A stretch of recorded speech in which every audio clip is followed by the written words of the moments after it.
Thank you for joining our Debbie's Dream Foundation Curing Stomach Cancer webinar series. Today's webinar on radiation options is the third in a series of 12 monthly webinars. I am Mary Margaret Kilmeyer, and I will be moderating today's webinar. I am the Programs Director for Debbie's Dream Foundation Curing Stomach Cancer and a licensed marriage and family therapist. My clinical and research background is focused on working collaboratively with doctors, patients, their families, and members of a healthcare team. We would like to thank our title sponsor, Boston Biomedical, and our platinum sponsor, Lilly Oncology, for providing the funding to make this webinar possible. You will be able to ask questions during this presentation. You can type your questions into the white text box that appears on your screen. At the conclusion of the presentation, we will address questions as time allows. In addition, the recording of this webinar will be accessible on our website in approximately 1 week.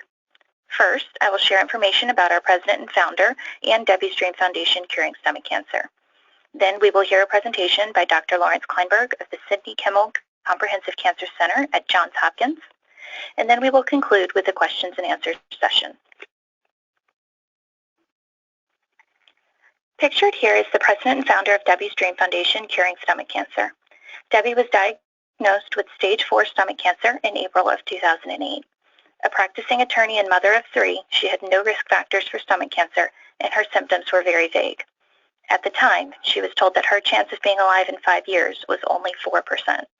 She has endured harsh chemo regimens and targeted treatments and has experienced multiple recurrences over 9 years, and she is still a patient to this day.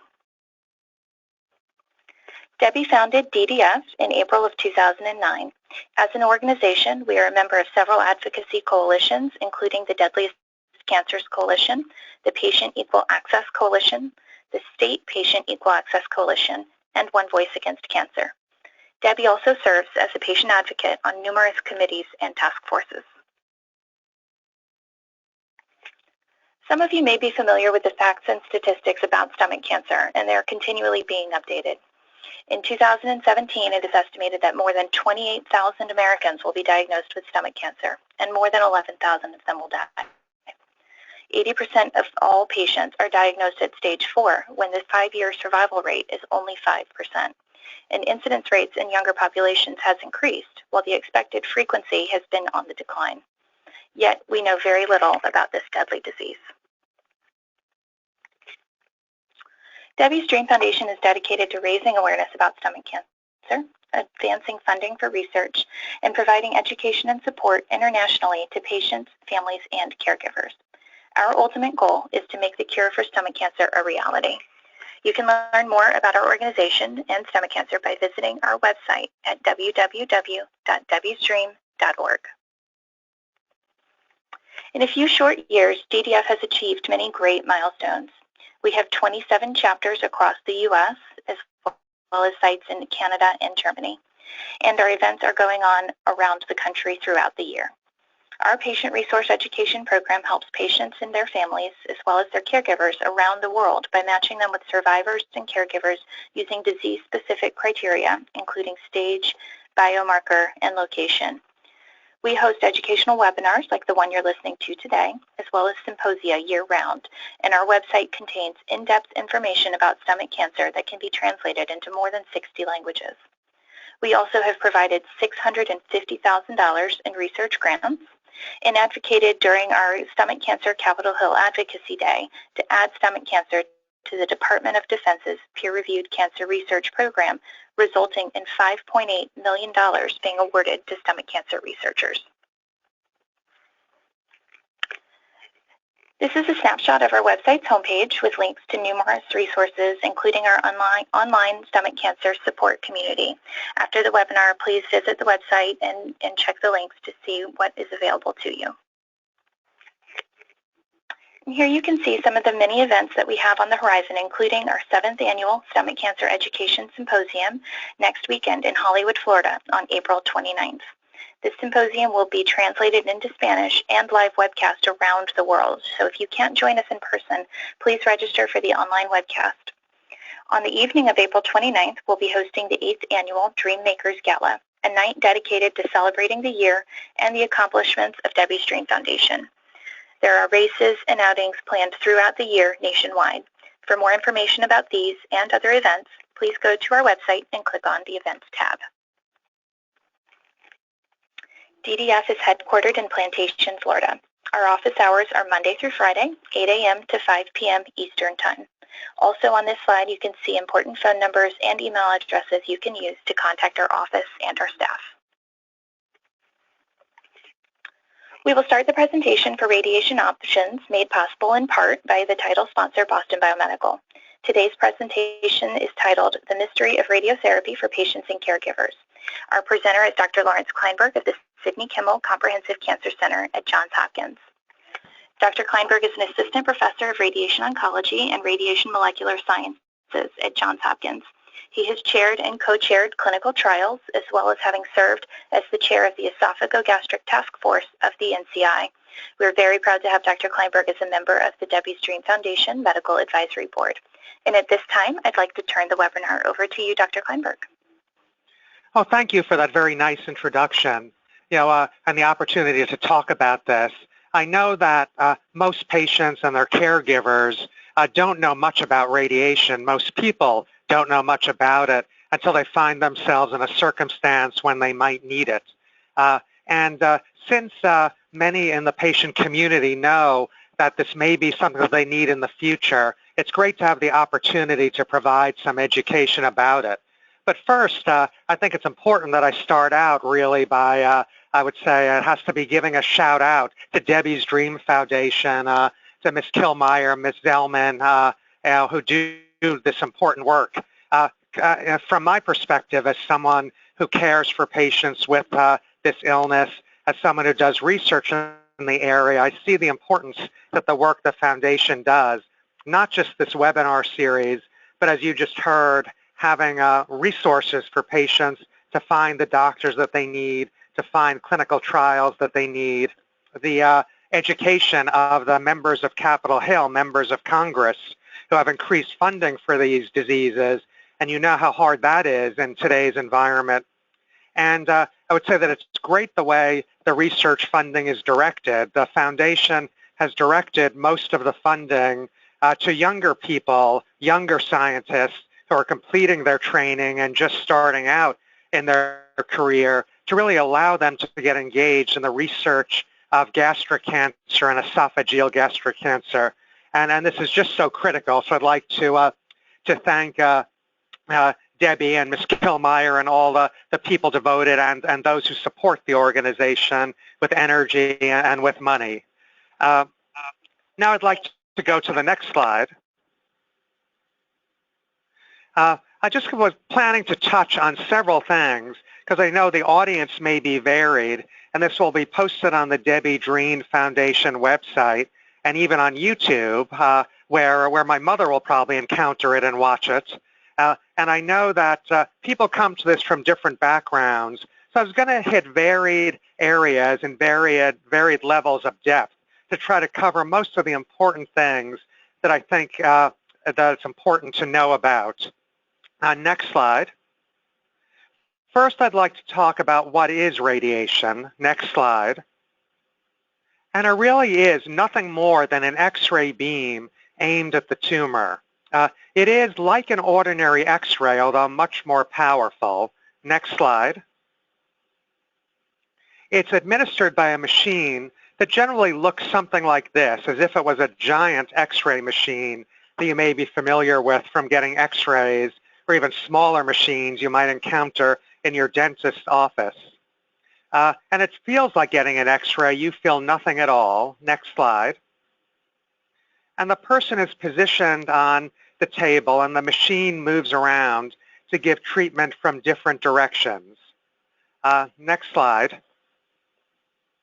I often, it's kind of astonishing that radiation was first used to treat cancer in 1896, about 2 years after Madame Curie discovered it.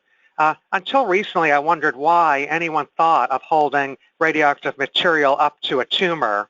And I recently learned that it was because back then they thought that tumors were caused by an infection, bacteria, or parasites, and they had learned that radiation kills microorganisms, and that's what they were trying to do. But nevertheless, this physician in France learned that radiation can shrink tumors quite by accident. Next slide. But I think that first patient didn't do so well because back then, and for many years, folks didn't know so much about using radiation optimally, about keeping it safe. And another interesting bit of trivia is that when Thomas Edison was trying to develop a way to have electric light in our homes, he was trying out very different ways of producing light, of producing energy. And one of the filaments he used was actually giving off radiation. And I always like this quote, my assistant, hair came out and his flesh commenced to ulcerate. I then concluded it would not do, and it would not be a very popular kind of light, so I dropped it. And at the beginning, radiation to treat tumors was like this. It caused a lot of problems and wasn't very popular. But in the 1920s to the 1940s, the early giants of our field learned how to use it safely, and it began to really help people. Next slide. And I would like to touch a little bit on how radiation works. Next slide. Radiation is thought to primarily work by injuring the DNA of dividing cells. Dividing cells, like tumor cells that are growing out of control, are more easily injured by radiation because the same thing that allows them to grow in this disordered fashion prevents them from repairing the damage to their genetic material caused by radiation. Radiation also may injure the blood vessels themselves that supply the tumor, and radiation is actually used to treat some abnormal blood vessel illnesses because it can get rid of abnormal blood vessels the same way it gets rid of tumors. But even and as someone who does radiation, it really amazes me that we're still learning to this time, over 100 years later, more about how it may work. And only recently have we learned that radiation may be important, and I'll get into this a little more later, in causing our own immune systems to help fight the tumor. Next slide. As I alluded to earlier, it's all very nice that radiation can kill tumor, but the real question was, how can we protect the normal parts of the body that we need from the same damage? Next slide. Well, I touched on why we think that normal body parts are better able to recover from the effects of radiation, even if they get the same amount of radiation than the tumor. It was learned, again, many, many years ago, that if the radiation is given gently in small packets, the normal parts of the body are much better able to resist that than the tumor is. But if big blasts of radiation are given, it'll overwhelm the normal tissues as well and injure them. And that's why radiation gets to be so annoying. It's given over many days. Radiation for this illness is frequently given over 5 to 6 weeks of visits every day, and it's a long road, but that's what keeps it safe for the normal body, and that's why our patients are asked to do that. Also, normal body parts can be protected if the radiation is aimed well. Things that don't need to be hit by radiation can be protected from the radiation, although some parts of the body can't be. For example, if the tumor involves the stomach, if it's part of the stomach or part of the esophagus or part of the junction between the esophagus and the stomach, then that can't be shielded because on purpose it needs to be hit to get the tumor within. And the other advantage to radiation is because it's relatively safe for normal body parts, so there are some risks, but it's relatively safe, we can treat things that a surgeon can't safely remove. For example, tumors that are near or involve important blood vessels that if cut during surgery would be a catastrophe. Well, we can give radiation in ways that are very unlikely to injure those blood vessels and therefore treat and often cure tumors that cannot be safely removed by surgery. Next slide. But still, there are side effects to the radiation, and certainly it's very individual depending on how the beams are aimed and what a person's individual situation is. But when I'm seeing my patients, I always try to be honest with them that the time when they're going through radiation is just going to be an unpleasant time. Just showing up every day is bad enough, although I alert them that later on, most people say it really wasn't that bad. It was just something they had to go through, even though it's just not fun going through it. First of all, radiation to almost any part of the body causes fatigue for reasons we don't understand. Not fatigue like the person can't get out of bed, but just a lack of energy, a lack of desire to do a lot during that period of time. And then it all gets better. And then the particular side effects depend on the part of the body being treated. If the tumor's in the stomach, well, people get nauseous, and there are medicines now that help. But still, there can be nausea, decreased appetite. People can lose weight as a result of this. And nausea is certainly a very uncomfortable side effect.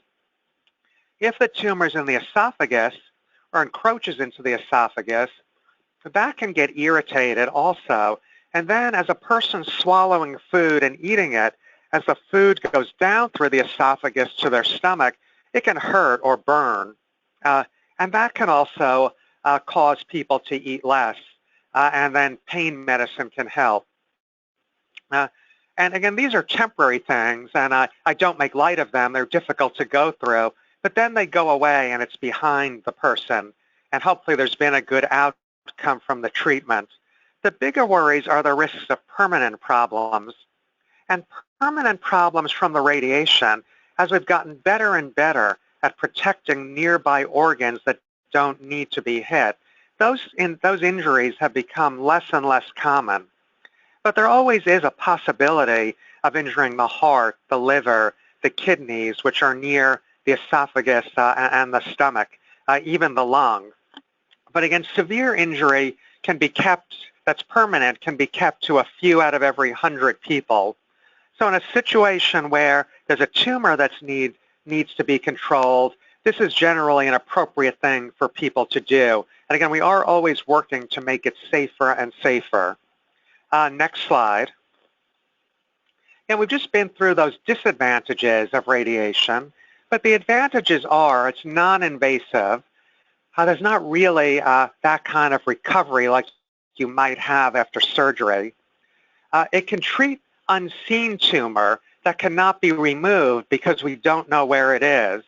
So if we know that there's a tumor in a stomach, and we know from years of study that it can track into the area around the stomach or the lymph nodes near the stomach, that whole area can be treated to get any tumor that may be hiding there. It can also treat areas and structures that cannot be removed with modest risks, like critical blood vessels in the area. And sometimes it's used as an alternative to surgery to avoid removing the involved organ. This doesn't come up so much in the stomach and gastro-esophageal junction tumors, but people with tumors of other parts of the body, like their larynx or voice box, it used to be that that would be removed to treat tumors, and then people would never really be able to speak again. But studies were done, and it was learned that with the combination of chemotherapy and radiation, the chances of cure were just as good, and the person would be able to continue to communicate well and speak. So sometimes it's even used for that reason. Next slide. And this is an example of how it applies to stomach cancer. This was a study that was done many decades ago where patients who were treated for stomach cancer with surgery had an additional surgery. They volunteered for this as part of research studies to help people get better care in the future. And these patients had repeat surgery in an attempt to find where their tumor was coming back, so that if any areas had recurred, the surgeon can then remove it again.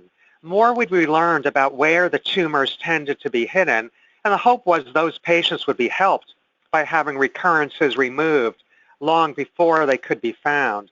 But anyway, a map was made about where most of these recurrences occurred, and it was decided that this was probably the area you could aim a radiation beam. Radiation can't be used to treat the whole body. That's much too dangerous. Just a little bit of radiation would kill someone because it would get rid of all of their bone marrow, all of their immune system. But a lot of radiation can be given to individual parts of the body. So in that way, radiation is like surgery. It's targeted at a particular area that may be at high risk from the tumor. And this is how the area to treat with stomach cancer was determined. This is where tumor that can't be found may be hidden. It's important to know that this makes radiation different than chemotherapy. Chemotherapy is a drug that goes everywhere in the body and also gets tumor where you can see it and where you can't. But chemotherapy, or most chemotherapy drugs, are still not nearly as effective at radiation. So when there's an area that's at very high risk for hiding tumor, radiation is given to give an added boost even when chemotherapy is used too. Next slide. But anyway, after all this was discovered, a major research study was done, and patients volunteered to get surgery alone or get combination of surgery with radiation and chemotherapy given afterwards. And if you look to your right, that is the survival over the next 10 to 15 years. And it's important to know, I always counsel my patients, when you're looking at results of studies done many years ago, not to necessarily apply it to them, because we have gotten a lot better. The chemotherapy is a lot better. We're better at radiation. We're better at targeting it. Surgery is better. But to know what happens 10 or 15 years later, you're looking at the outcome of people treated 20 to 25 years earlier. But it's important to see that the patients who are the line in blue, who got chemotherapy and radiation after surgery, even 10 and more years later, had, to be open about it, a significantly higher chance of being alive. Now, these are still not the odds you would want, and we're getting better and better at it, but it's something that people could spend a few months doing, and then 10 years later, 15 years later, a higher chance that they would be doing well. And that's the importance of all of this, and that's the importance of considering participating in research studies for patients. You may yourself get access to new treatments that could work. It's important to know, though, that when you sign up for a research study, we don't know that it works, even if sometimes it may get oversold, but it is a research study because we don't know. But often the things being tested do work, and in any event, you do have the meaning of contributing to knowledge that may help generations of people in the future. Next slide. A similar thing also applies to esophageal and gastric cancer. This study was done later. These patients were given chemotherapy and radiation, not before their surgery, but after, for tumors of the esophagus and gastro-esophageal junction, which blend into gastric cancer.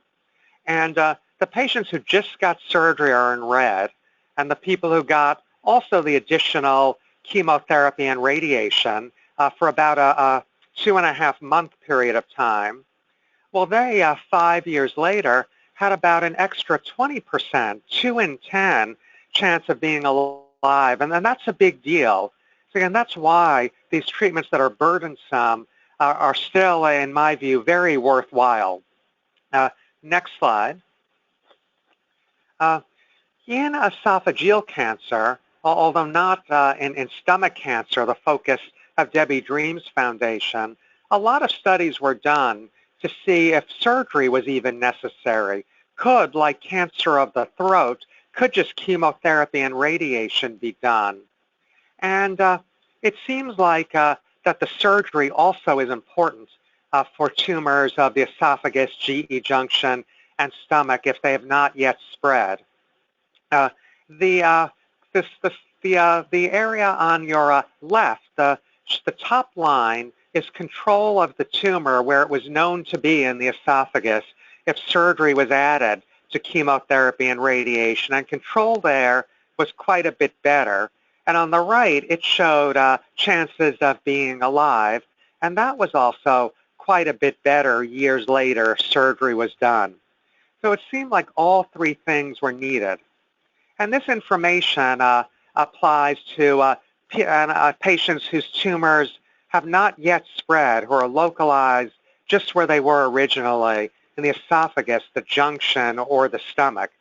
In a little bit, I'll get into the applications of radiation for people whose tumors have spread, and where radiation can also provide important help, even though it can't be used to treat the whole body. Next slide. And I'd like to just for a moment point out the newly open and as a patient advocate for the NCI committee that develops this trials, Debbie Zellman contributed to the development and the success of this study through the process. The current ongoing study for stomach cancer is using a type of test called a PET scan that many patients get that looks at metabolic activity, how active the tumor is at consuming sugar, and that's a measure of tumor activity and strength. And the patients get a chemotherapy drug injected, and if the PET scan gets a lot better, they continue on the same treatment, and if it doesn't get a lot better, they switch to a different treatment. And this study is hoping to make the important leap. Is there a way to tell right away whether a treatment is working for an individual person so we and they can change what they're doing to something better? Because currently, we give people the best treatment that we have, but we won't really know whether it helped them till years later if they're doing well or if something goes wrong. But if there's a way to find out right away, that could be a remarkable advance. Next slide. Now I'd like to shift gears a little bit from why radiation is given when the tumors are in a state where they can be cured, to a little bit about the radiation, words you may hear, if you're considering radiation, if you're in a doctor's office learning about it. There are technologies to give radiation that are commonly available: three-dimensional planning, intensity modulated radiation, radiosurgery. Next slide. The radiation at the beginning could just be given crudely. You'd have an idea where the tumor is, and one or two beams could be aimed at it. This exposed a lot of normal body parts to a lot of radiation. Each beam was strong, and it was hard to be sure how well they were aiming back then. So they had to treat a big area, a margin for error, to be sure they were actually hitting the tumor. Next slide. Oh, skip this slide, please. That's a repeat. Next slide. Oh, yeah. But then, based on computer modeling, when desktop computers became common, I guess in the late 1980s, early 1990s, people got the ability to do more sophisticated things. And from the scans available, CAT scans at that time, they were able to make three-dimensional reconstructions of the tumor and develop ways to shape the radiation beam to the exact shape of the area of risk, the area of tumor that needed to be hit, just the way you might shape a flashlight beam to project a rabbit on the wall. then these beams would be aimed from multiple different directions. So every beam shaped to the way the tumor looks like from that direction would be given. And because it would be aimed from many directions, each beam could be weak. Only when they all met would a lot of radiation be given, as if you had weak spotlights all pointed at one area. Now, next slide.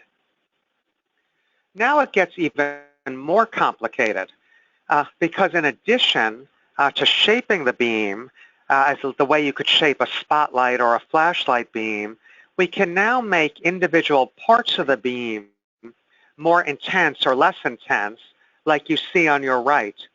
So when these beams are all going from different directions to different thicknesses of the body to a complicated shape in a tumor, well, we now in our computer models can divide a patient's body into little boxes to make sure that all areas of the tumor are getting enough and normal areas are not getting too much.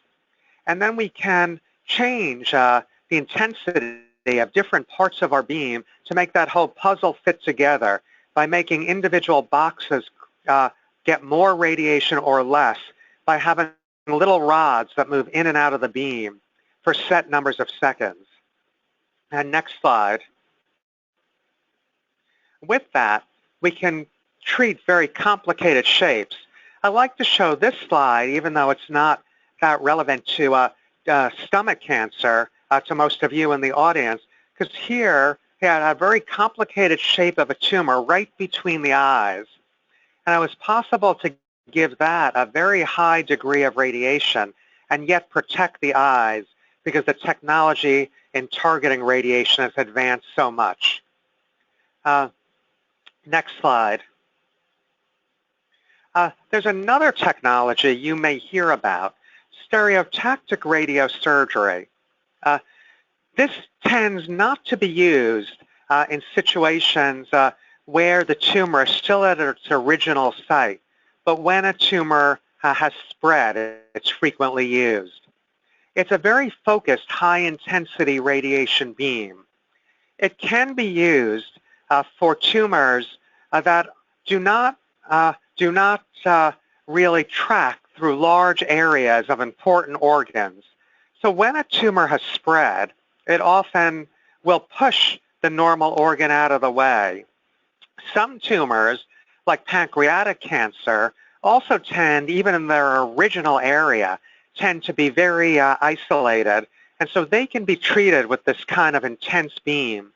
But stomach cancer and esophageal gastric cancer can't get treated with intense beams that give the radiation over just a few days in big bursts.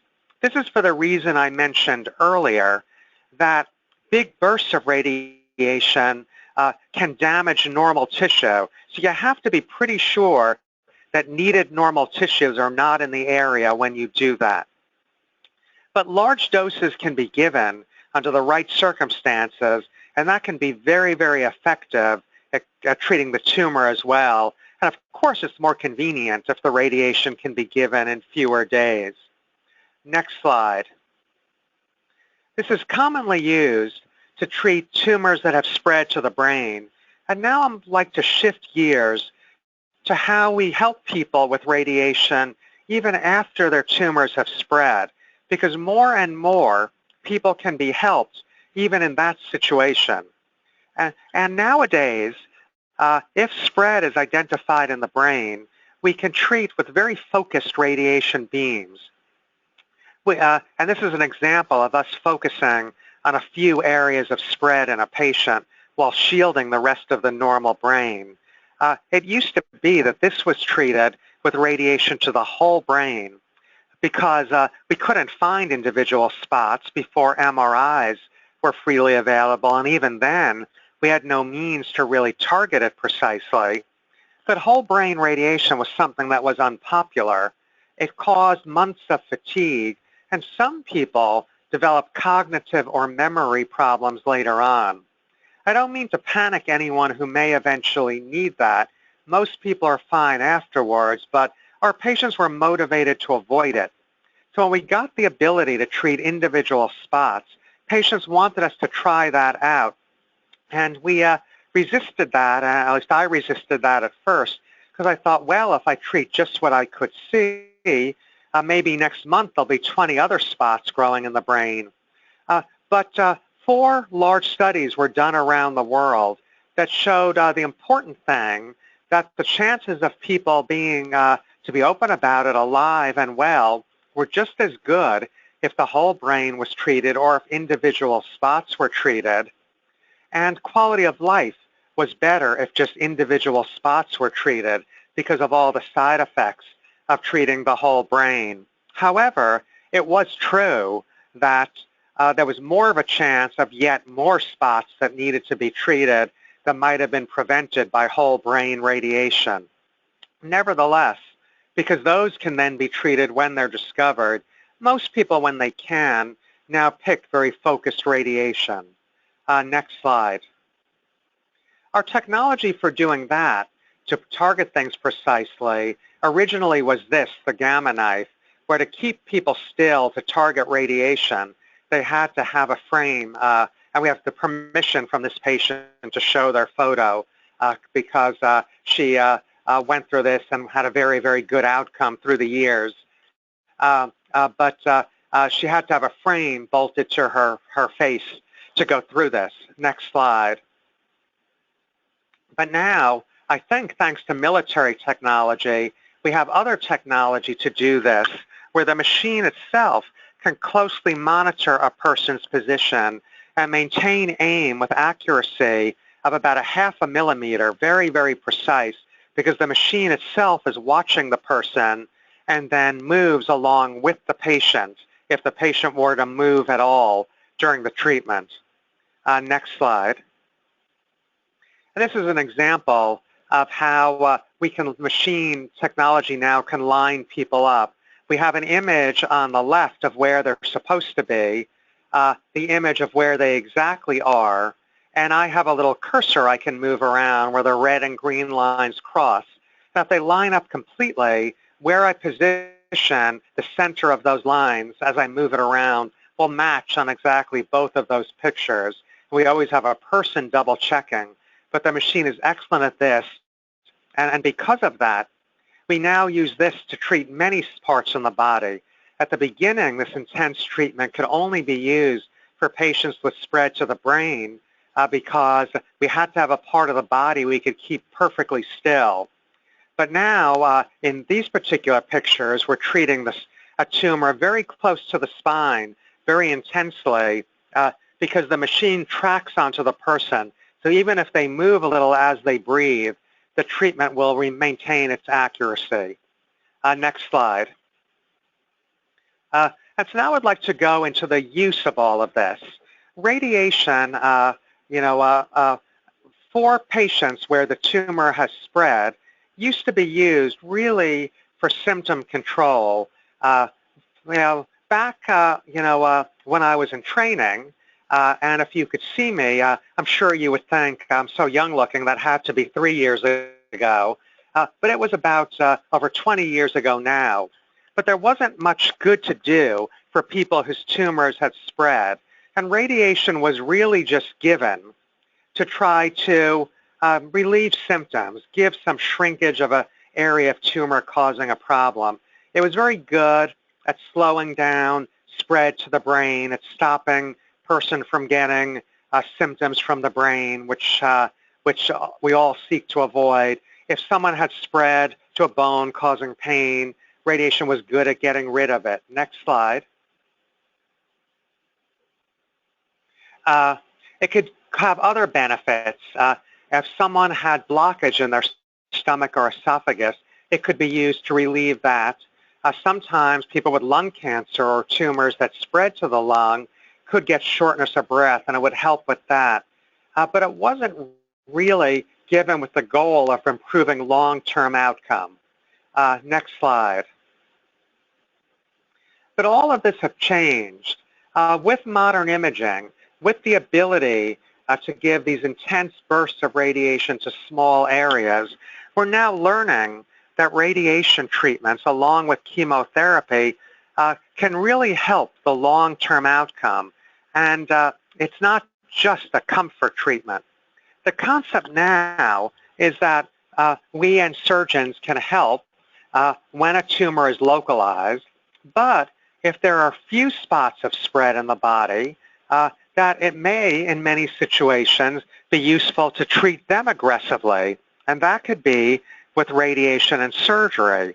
It might be that it's caught when there are just a few spots, or even if there are other spots, if you can eliminate the largest ones, it might be many more years till something else gets big enough that it might cause a problem, and then you can deal with those. And then people can do well for many years. In addition, with the new drugs that are being developed that work well for small deposits of tumor, we can use surgery and radiation to get rid of the deposits too big for any drug to really be totally effective at, whereas these new drugs may get rid of or contain for a long time the small deposits of tumors around the body. And I know you heard at the beginning in the introduction that Deborah Zellman, the founder and driving force of this organization, was in a difficult situation at the beginning, and obviously with all these treatments and with the 8 recurrences that were described, is still, if you could see her now, doing very, very well. And that's one of the reasons, again, that patients go through this. There are many people that can do well for a long time with our current treatments. Next slide. And this was first tested with tumors that could spread to the brain many years ago, because even then, spread to the brain was considered a special thing. No one wanted to be the thing that happened to them, losing brain function, not becoming themselves. So even many years ago, even in the 1990s, it was common to aggressively treat patients with spread to the brain, to do surgery to remove spread to the brain. And what they found was that if a lung cancer had spread to the brain, and that was the only spot they could find it, if they removed the spread to the brain, people did a lot better in terms of being alive, again, the important thing, many years later. And this came as a shock, because everyone thought at the time, once a tumor spread, and certainly once it spread to the brain, that there was not going to be a possibility for even the median term, forget about someone doing well 10 and more years later. And nevertheless, that was learned to be possible.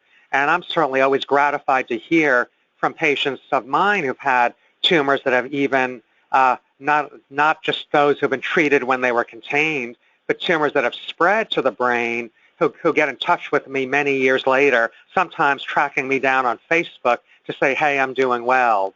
I don't mean to give a wrong impression. This is not most people, but some people do. And again, that's the reason we're doing a lot of research. That's the reason that after discussing it, many patients with tumors that have spread decide to go through this. Next slide. And just to show you, the important thing is on the left. This is patients, and this is actually lung cancer, not stomach cancer, but one of the first of the new miracle drugs that were developed applied to a particular type of lung cancer, and the names on the slide aren't important. But the important thing was someone studied what happened to people with this type of lung cancer who had spread of their tumor to the brain. And even after spread to the brain that would then be treated with radiation or surgery, the average person was still around about 5 and more years later, often much, much longer. And again, we always want the odds to be better, but this shows that the world is really changing as our technology for treating individual spots get better, and as drugs become available that are really able to be individually selected for a person and treat their tumor. Next slide. And now, again, with the technologies that I mentioned that could target not just the brain, but parts of the body that move when you breathe, and there are a variety of ways, a variety of different machines that do this. This can apply to a liver. And here's someone with spread to the liver being treated to an individual spot. Next slide. And this is one of the first studies done, and it showed that if there was just spread to the liver and it was treated this way, that the chances, again, of having the tumor be controlled and of actually not just having the tumor controlled in that spot, but being alive were quite good as the years ahead. And again, I realize I say good. We always wish it would be better. But compared to the way things were when I was in training 20 years ago, this is awesome. Back when I was learning to do this, the odds were essentially zero of someone being around 2 or 3 years later in these situations. And now a lot of people are doing well many, many years later. Next slide. And this also applies to spread to the lung. It could be treated this way, although sometimes it's easier if there's isolated spread to the lung to have it removed by surgery. And even nowadays, lung cancer itself, if it's small and the person's lungs are not good enough to undergo surgery, can be cured with this kind of intense radiation, whereas years ago they had few options. And again, the beams are aimed from many, many different directions because the lung is easily injured by radiation. But if you can aim lots and lots of weak beams, the normal lung is unaffected and the tumor can get a lot. Next slide. And then I'd like to finish by going into what may be the next big thing. Some of you may have learned about it because you reading about the types of tumors you or your family member have, or have considered research studies, but there are new drugs that attempt to mobilize the immune system to fight the tumor. Next slide. In a sense, it might vaccinate us against the tumor. But when I say mobilize our immune system, that's not really what it's doing. And for years, for many years, and I remember back when I was in high school, they sent those of us interested in science to a major university near my high school in New York, Rockefeller University, to hear a talk from a researcher to inspire us. And I remember that he was talking about how one day they would rev up the immune system to fight cancer, and that's what he was researching. But none of the things they did worked. And the problem turned out to be that it was not that the immune system didn't get revved up. Cancers have a lot of abnormal things on them that the immune system would want to attack, just like it attacks the abnormal things on a bacteria or a virus. But the immune system, the tumor arises from us. And the immune system has signals that prevent it from attacking our cells because it only wants to attack things that don't belong. So the tumors have a brake on the immune system that says, you know, don't stop. This could be a friendly fire death. Don't shoot at me. And it was that brake. It was as if you were stepping on the accelerator while the brakes were on, so it never could get revved up. And these new drugs that you see advertised on TV are drugs that turn off the brake, and then the immune system starts to attack the tumor for many people. Next slide. The first drug available for this, and there are newer ones available now, was treated in melanoma. And again, this is people with melanoma that had spread that got this drug. And people with melanoma that had spread would have very little chance of being around a year later, 2 years later. And again, even with this drug, although the odds are we're working towards better odds with the newer drugs, there were now went from the odds of 0 to a 20% chance that the person would be doing well 6, 8, 10 years later. And maybe those people are cured. Maybe they, in a sense, became vaccinated against their tumor, like we're all vaccinated against polio, that whenever we're exposed to it, the immune system will recognize it and kill it. So if a little bit survived, the immune system is always looking for it. And this is being studied for gastric cancer, for esophageal cancer now.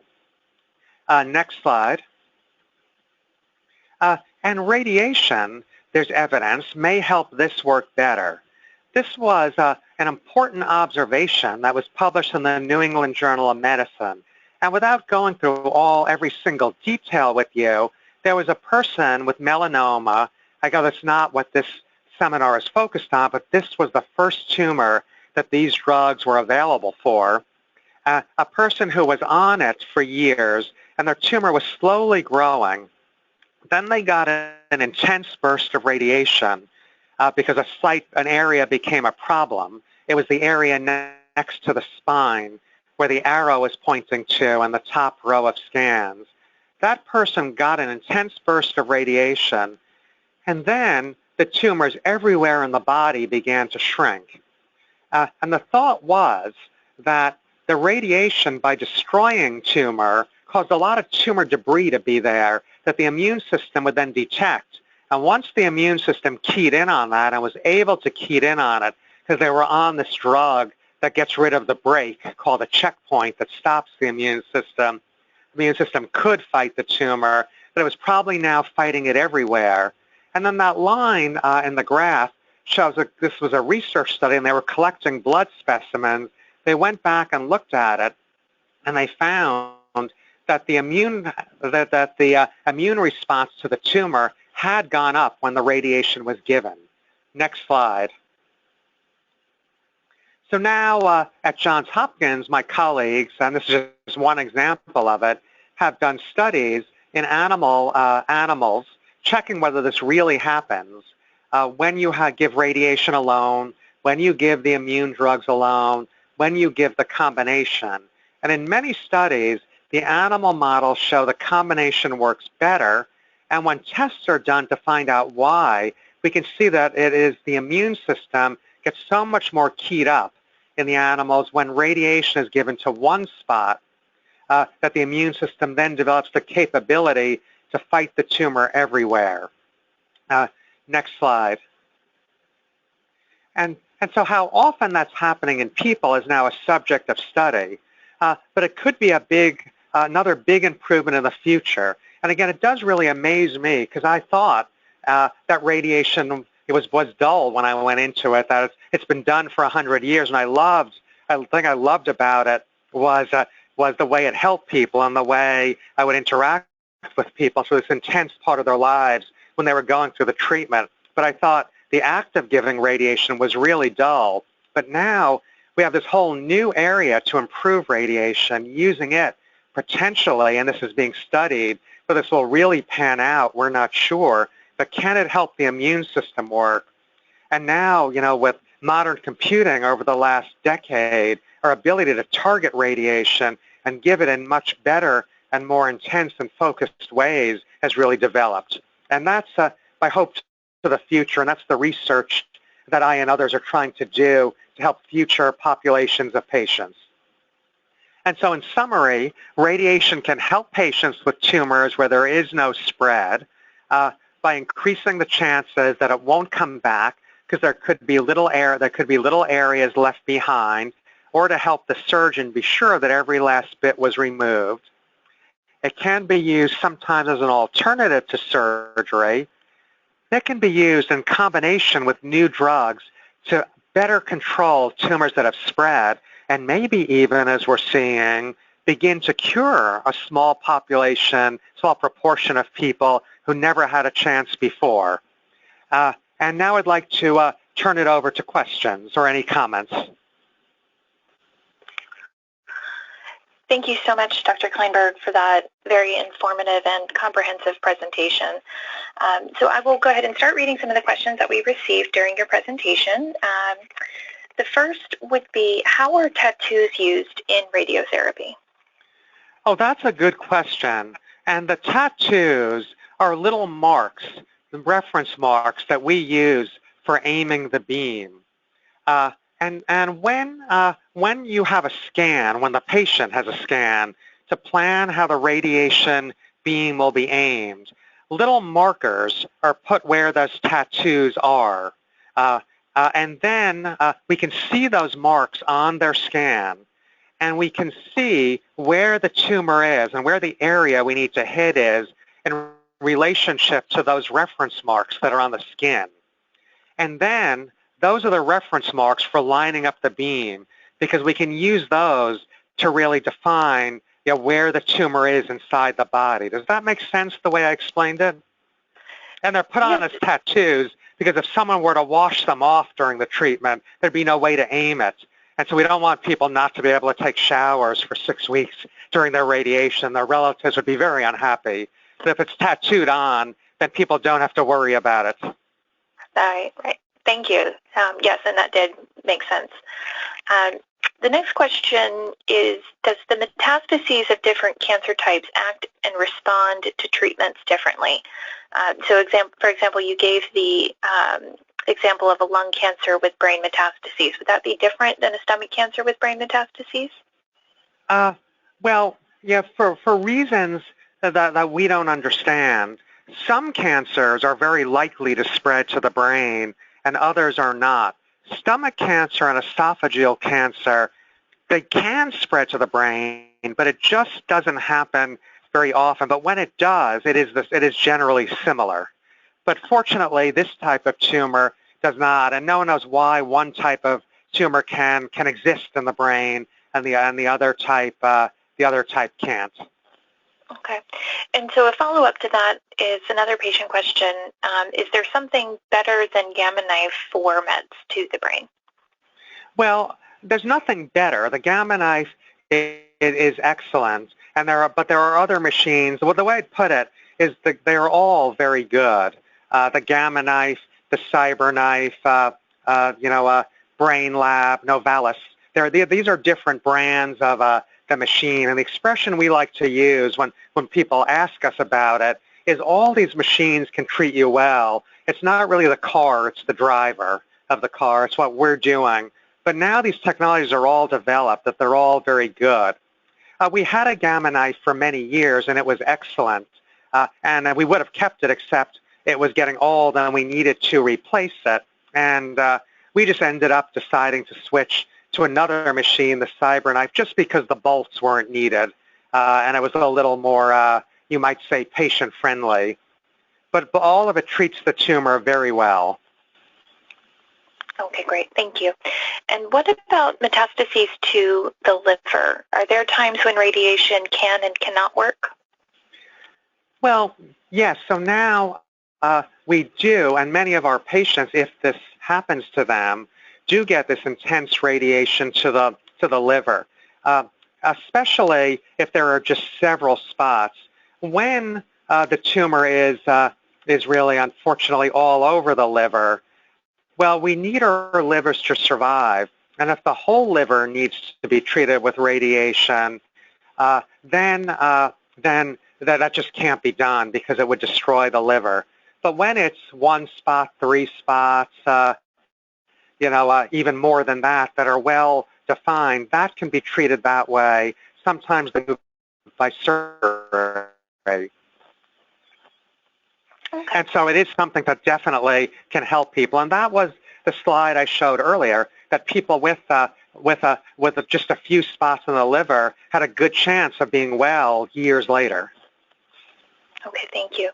And the final question that we have time for today is we're using radiotherapy with recurrences. So can radiation be administered to the same organ months or years later if it has been used in the past? Now, that is also a very important question and something we're still learning about. Now, different spots within the same organ can be treated again. And that's the principle behind the focused treatment of the brain, which is my other specialty, treating the brain and the spine, is that if we see 6 areas and we treat them, and then 2 years later there are 3 others in different spots because they were there slowly growing until they got big enough to see, we can do that again. We are now learning in a lot of situations that with this new precise technology, that the same area can often be treated again. Again, back when I was in training, we would have been told that would be crazy. You would hurt people with injury from the radiation. But now that we can aim and protect the nearby normal organs better, there are a lot of situations where it's even done to the same area twice, if necessary. We hope that it never will be, but it is there in a lot of situations. Okay, great. Well, thank you so much, Dr. Kleinberg, for joining us today and spending this hour with us. So, and if anyone has any individual questions, they can always feel free to get in touch. Thank you so much. As you know, the webinar today was brought to you by Debbie's Dream Foundation, Curing Stomach Cancer. We'd like to thank our speaker, Dr. Kleinberg of Johns Hopkins, and to thank all of our sponsors who helped make this webinar possible, our title sponsor, Boston Biomedical, and our platinum sponsor, Lilly Oncology. As a reminder, please check our website and your calendars to join us for an event near you. And thank you to everyone who joined us for this webinar today. This concludes the third in the series of 12 webinars. Our next webinar will be held on May 26th at noon Eastern Time. To view past recorded webinars, please visit our lecture library. We'd love to hear your feedback, questions, and thoughts. Please send your comments to patient.resource@debbiesdream.org. Thank you for joining us.